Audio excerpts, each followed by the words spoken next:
And this is my last word review on the Huawei Mate 9.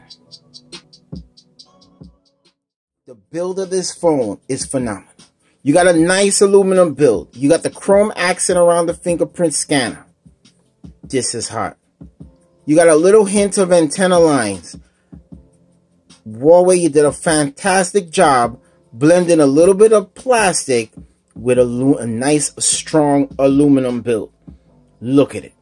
You got your speaker ports. You have your Type-C charging. You have your volume rocker, power button. And this is a dual SIM device with, you can expand the memory by 256 gigs. And it already comes with 64 gigs of 5.9-inch 1080p display. I really like that. And let's talk about the display. The display, 5.9 inches, it almost looks like an AMOLED screen. The colors are pretty rich. The blacks are real deep and nice. This is an excellent screen for 1080p. Not one moment did I miss a Quad HD screen. And with this 1080p screen, you're going to improve battery life. Because battery life on this is a good sipper because of a 1080p screen. Huawei, fantastic. I do not miss Quad HD. The fingerprint scanner is absolutely one of the quickest fingerprint scanners on the market right now. This Huawei, I don't know what kind of magic but you have a fantastic fingerprint scanner. Now this takes us to the speakers. The speakers on the Huawei Mate 9, they're not the loudest. They're not the best that I've heard, but they're definitely not the worst. It's definitely a mid-pack type of speaker.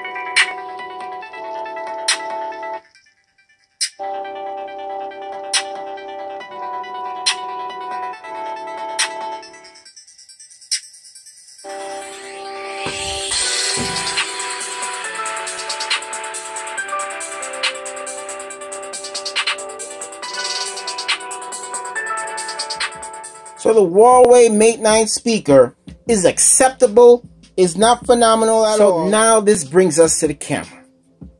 The front-facing camera on the Huawei Mate 9 is an 8 megapixel camera.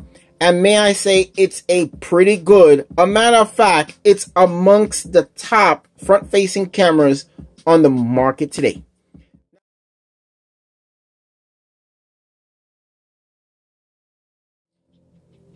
Now, when it comes to the rear cameras, Huawei has gone with a 20 megapixel camera and a 12 megapixel camera.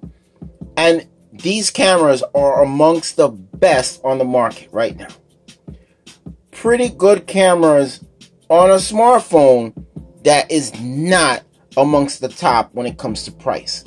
$599 gets you this Huawei Mate 9 with these dual cameras, 20 megapixel and 12 megapixel camera.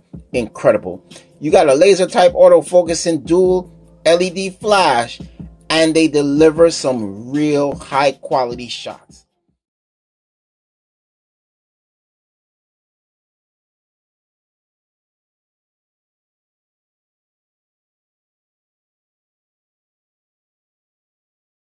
So taking a look at those shots, they're not bad looking shots at all. Huawei, you did a good job with the cameras as usual.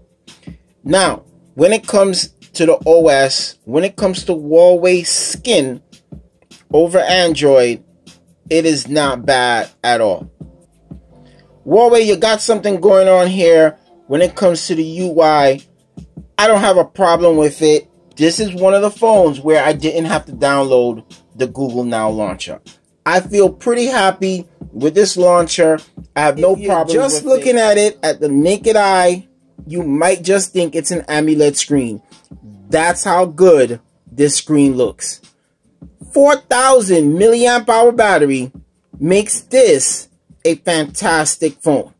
I've been waiting for another phone that's approaching the 6-inch area because I think this personally is my sweet spot. Having a 4,000 milliamp hour battery in this Huawei Mate 9 will guarantee you, no matter how hard you use the phone, a full day of battery life. Having that Kirin processor up in here means you're going to have a speedy device. 4 gigs of RAM is enough. Having a 4,000 milliamp hour battery in this Huawei Mate 9 guarantees you a full day of battery life.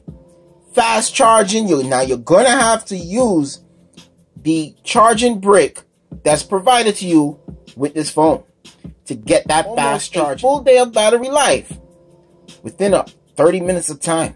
That's phenomenal. Huawei found a way to make some fast charging from this phone. 4,000 milliamp hour battery is huge.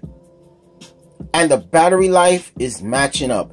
1080p display doesn't even make you miss Quad HD. So Huawei, you got a phenomenal phone here that I definitely recommend. This is one of the best Android phones for this year, and we'll be talking about it at the end of the year. So Huawei, you got something phenomenal here with the Mate 9. You're going to make a lot of people happy. So pretty much with that, that's the end of that. This has been my last word review on the Huawei Mate 9. This might be one of those phones we call flagship killer.